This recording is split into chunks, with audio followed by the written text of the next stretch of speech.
Welcome to the Grow My Cleaning Company podcast with your host, Mike Campion. If you are passionate about the cleaning industry, you are in the right place. Love what you hear? Spread the word and tell the cleaning world this is the place to be. Want more? Check out www.growmycleaningcompany.com for free online video trainings, free ebook downloads, free blog posts, and of course, all the podcast episodes. Everything you need to grow your cleaning company is at www.growmycleaningcompany.com. And now, on with the show. Welcome to the Grow My Cleaning Company podcast, the place for everything you need to know to grow your cleaning company. If you love the show, and I know you do, be a pal, tell a friend. Let's all be friends. Today, we are chatting with Ivan Perez from Evelyn's Cleaning Service. Evelyn's Cleaning Service has been serving the Phoenix metropolitan area with residential cleaning for 25 years. If you want to reach out to Ivan and the team down there, you can get a hold of them at www.evelynscleaningservice.com. Ivan, say hello to Cleaning Nation. Hi, guys. How are you? So glad to have you, brother. Well, and I'm going to start with a question that I know Cleaning Nation has. I've got the answer, but I figure I should share it. I can't help but notice that Ivan and Evelyn's are very different. How did you come to be the owner of a company called Evelyn's Cleaning Service? That's actually a very common question that I get. When my parents started the business, their ideal name for me was Evelyn because they thought I was going to be a girl. It turns out I was a guy. And actually they named my younger sister, who's not too much younger than me, they named her Evelyn. But that's that's basically the short version. All right, and is she involved in the business, or is just her name involved? Just her name for now. Maybe in the future. All right, so should we refer to you as Evelyn or Ivan, just to be clear? Ivan will be just fine. All right, brother, we will call you Ivan.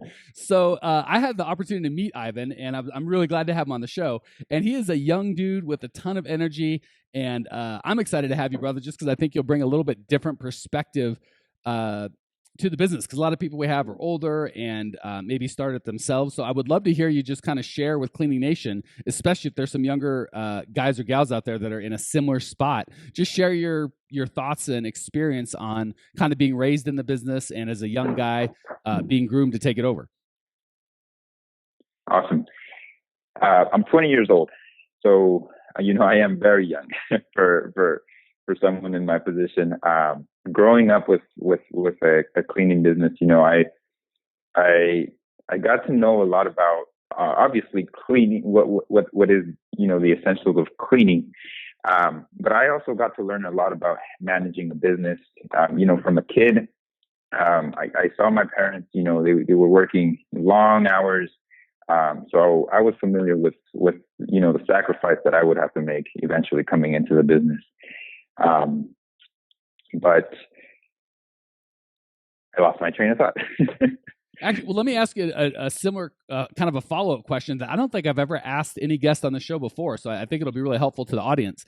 If you could just give advice because I got to imagine there's two camps of people out there listening, very interested in this conversation. One, that are young guys or gals similar to either starting a company or taking over a company of their families. And two, people probably in your mom and dad's position that have run a company for decades and want to transition that over to their kid, and they're a little unsure of how to do it, how much responsibility to give. Is that a good idea? So if you have any advice to give to the older folks that are in a similar situation of, hey, I've got a son or a daughter that I'd like to give this to, and just give any advice from your perspective of how they can best do that, I think that'd be real helpful before we get into the regular coaching portion.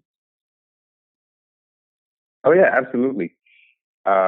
Definitely one of the major advices, and I think my parents have done a great job with this, is, they've never kept anything from me, for my own protection. I know a lot of people don't want to, delegate too much responsibility. They don't trust their kids enough. And I think that's one of the main errors that, a lot of parents do in this situation. I think the best way to help your kid out, or if you're trying to delegate responsibilities to them, is let them try, let them fail, but be there for them, coach them throughout the entire process. One of the greatest I think one of the greatest advices that I received from a former coach of mine is, when you're trying to teach someone something, teach them what you know has worked for you. Teach them your successes. Do not try to teach them what you don't know. That's when you see a lot of errors going, because obviously if you don't know something, how can you teach it? So I think that's one of the greatest advices that I've received and that my parents have applied, is they may not know much, but what they do know is what they can teach me on, and that's what we can perfect. And I think that's what we build on. Yeah, I agree 100%. I love what you said right at the beginning of kind of not holding back and not trying to protect your kids from, I can't let them know this part of the business. That's too scary or overwhelming. It's scary and overwhelming to feel like you don't have all the information you need to make good decisions. And the best way to teach someone to lead is to let them lead. So congrats to the Perez family for really setting Ivan up well to do a good job. So thank you for sharing that. I think that will probably save some of the listeners some brain damage. So that said, thank you for contributing to our audience. I would love to take a minute to help you and Evelyn's Cleaning. What specific area of your company can we help you with today? Absolutely, Mike. I'm noticing something. I'm noticing a trend in our family business, and right now my employees, they're not as motivated as I wish they would be. A lot of the time, I think they fall into this comfortable stage where they're giving me enough effort for me to give them a paycheck. But they're not giving me enough effort, I think, for us to get to the next level, to get to where we need to be. And I know you've had some successes with that, and that's what I want you to, give me some tips. I want to know, what can I do right now after this session? What can I do? Start implementing immediately so that, I can get the ball going with my employees, and have that feel for them, have that, spark that motivation in them.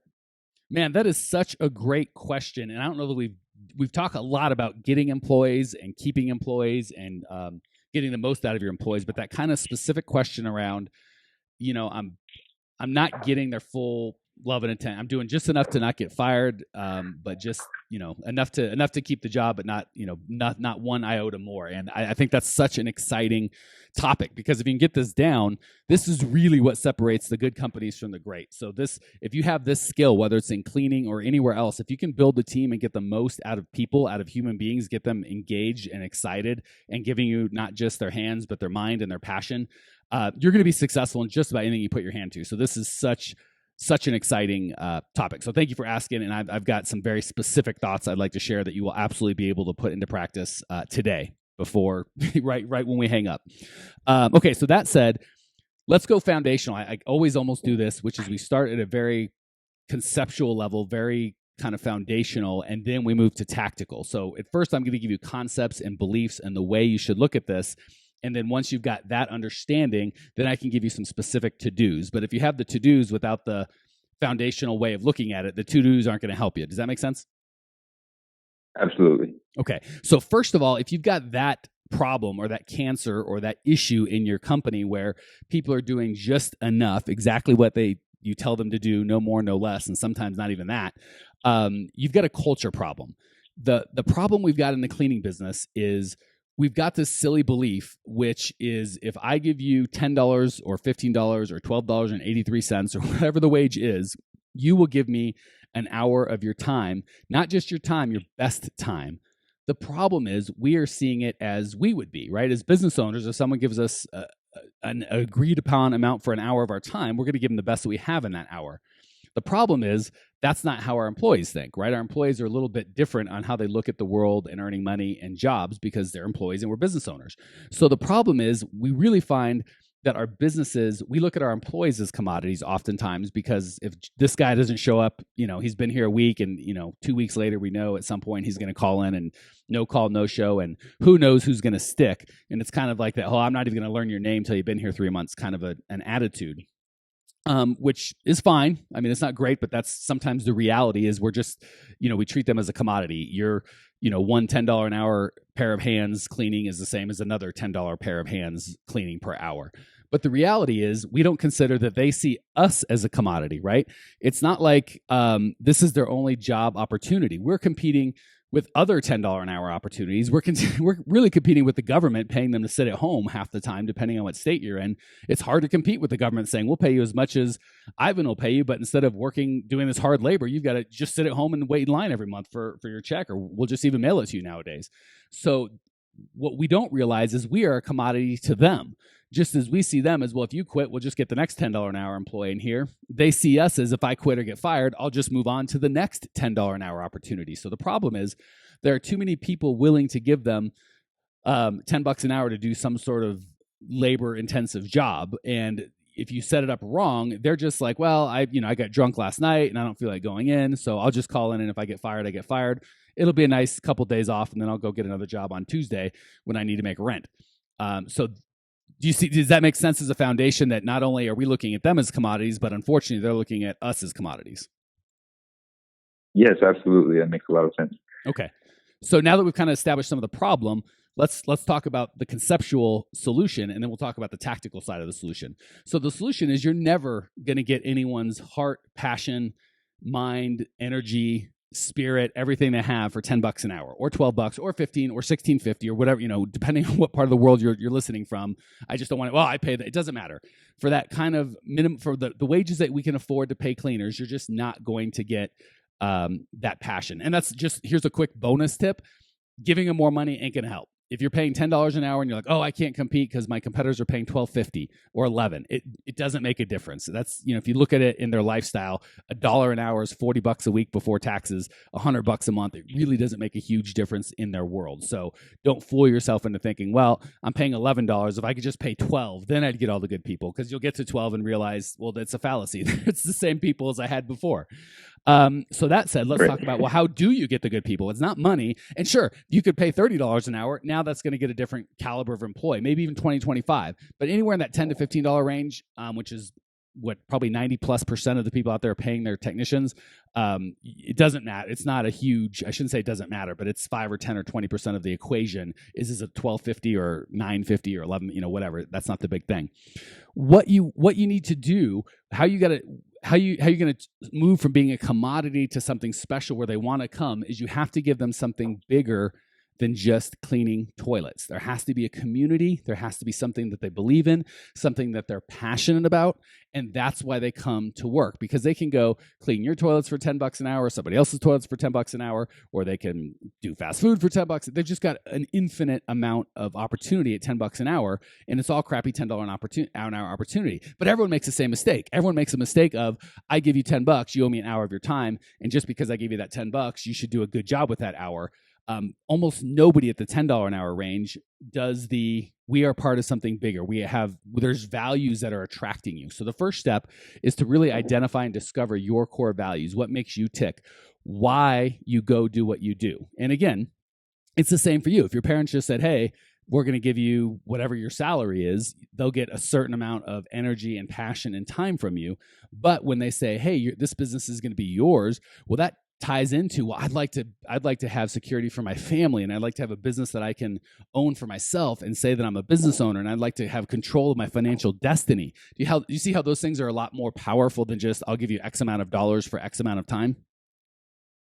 Absolutely. Okay. Absolutely. So we need to create that same thing for your employees. The best way to do that is find out but just your core values. Like if it's to have fun, if it's to make money, if it's to help people less fortunate, if it's, like Apple, they probably pay pretty well, but people don't go there for the pay. They go over there for the culture. Everybody wants to be part of that cutting edge, technically easy, super cool vibe, right? That's what people go to Apple for. So Apple spends a lot of time and money creating that culture, that atmosphere. And guess what? The people that aren't technically savvy, that wouldn't get that vibe, they don't show up, which is fine. They go somewhere else and do well. But the people that they do get, often work for less money than they can. I've heard a lot of people that are very qualified working in Apple stores making far less than they can make somewhere else because of the culture. They want to be a part of something bigger.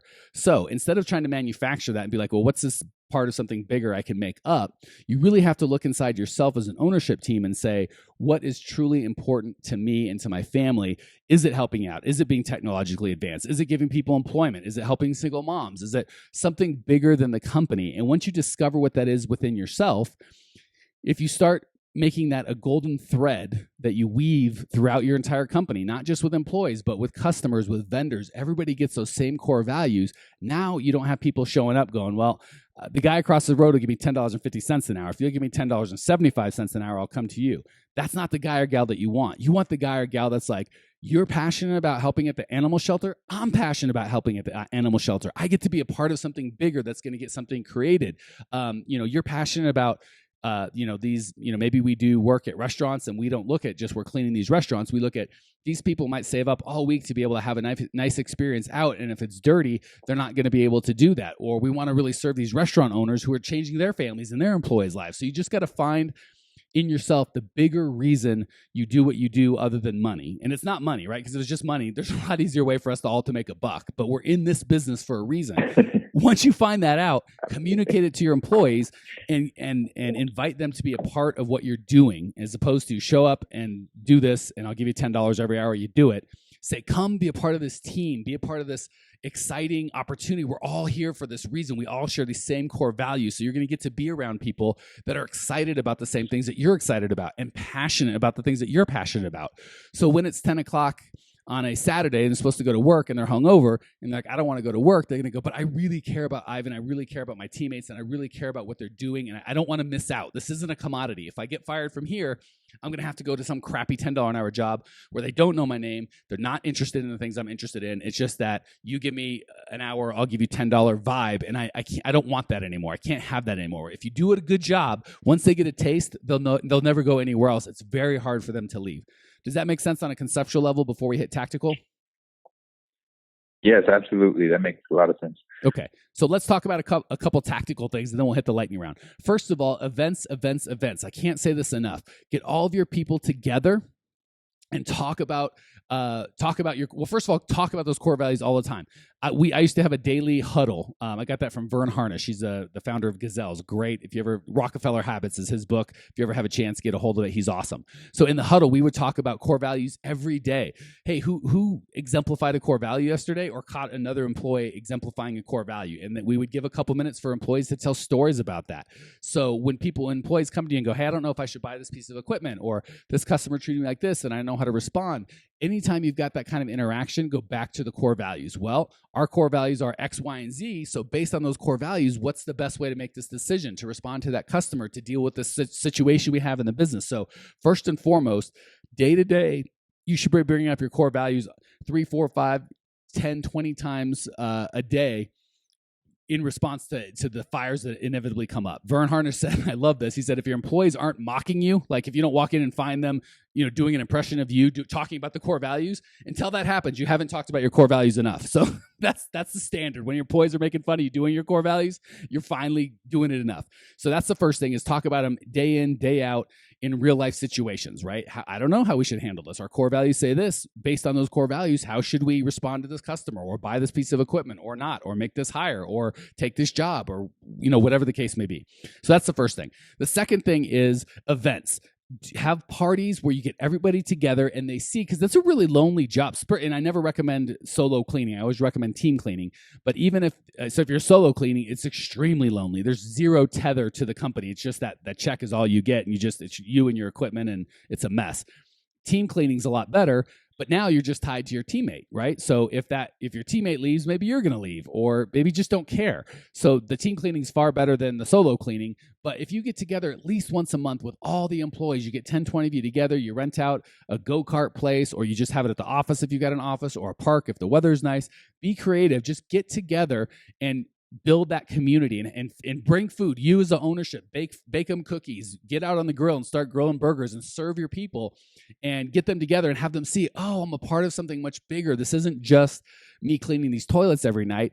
Here's other people that care about the same things that I care about. And maybe when you really take this to the next level, especially if one of your core values is some sort of giving back or helping out or contributing to the community, you can have monthly or quarterly events where you all do that, right? Maybe you get with Habitat for Humanity and you all go build a house, or you go work at the homeless shelter, you go work at the Humane Society for an afternoon. These kinds of things are not going to be offered anywhere else they go for $10 an hour, right? You start making six figures a year, you're going to have these kind of things because at that level, they understand the value of their employees. But oftentimes we overlook the value of our employees at the low level. So the first thing is talk about your core values day in and day out. Use it to do your hiring, use it to do your decision making, do it in front of the employees, constantly talk about the core values. Thing number two is hold lots of events where you can build a community and people feel tied in to something greater than themselves. I could go on forever, but we try and keep this thing short. Any questions, Ivan, before I hit the lightning round?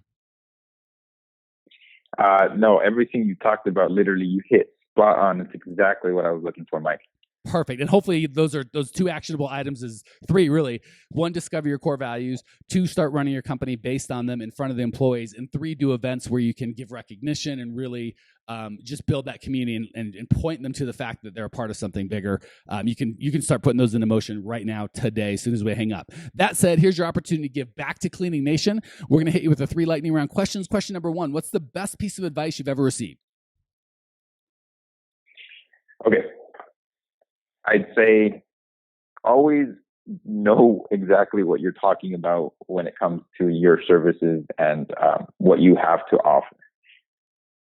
Perfect. Very hard to argue with that. Hard to take the position of don't know what you're talking about. I couldn't agree. Couldn't agree more, man. What's the biggest mistake you've ever made in the cleaning business that we could perhaps learn from? I think I'd have to say is take those lowball offers that people, sometimes people are you're struggling to get business and eventually you fall a little steep and you take those lowball offers where you're not going to make much profit. I think those are one of the biggest mistakes you can make. Okay, so yeah, value your time and don't take. So that was the biggest mistake you made, is take lowball offers and find out the hard way that was a bad idea. Yeah. Cool. And what's one idea owners of cleaning companies can put in practice, just like you said, today, right as soon as they finish listening to this episode, that will improve their lives or their business? Honestly, I think I'd have to say go out once in a while with your teams and work with them. You get a lot actually from, a lot of different perspectives. You learn a lot from the client perspective as well as from your employees. Man, I got to say, I wouldn't recommend that as a daily, maybe probably not even a weekly if you've got proper staffing event. But man, I think monthly or quarterly, I think that's an excellent idea. And that's another way, especially if one of your core values is helping out or being real or a team, that's a great way to live that core value is go out and do a shift and just maybe even pick a team that regularly works 6 hours in a day and say, hey, I'm going to help you. I'm going to be your third teammate. You're still going to get paid for your full 6 hours, even though we get done quicker. I just want to be a part and maybe, buy them dinner afterwards or at least, a Coke or bake them some cookies or something. That's such a good idea. I love that, Ivan. Thank you so much for sharing. I don't think that's been shared before. All right, Ivan, thank you so much for joining us. Thank you for sharing your passion and your desire to grow. I can feel it. Hopefully, Clean Nation out there, you feel it. I appreciate you. I know they appreciate you. If you want to check out Ivan's show notes page and discover everything you need to know to grow your cleaning company, go to www.growmycleaningcompany.com. Leave your questions, your comments, your rude remarks. I will see you there. Congratulations! You are now 16% smarter. Still can't get enough cleaning goodness? Go to www.growmycleaningcompany.com for more of the good stuff. Ever want to be rich and famous? Owners of cleaning companies as well as industry experts can apply to be featured on the show by emailing our producer Natalie at support@growmycleaningcompany.com. Until then, don't miss out on all the latest cleaning industry lovin' at www.growmycleaningcompany.com. Check it out now.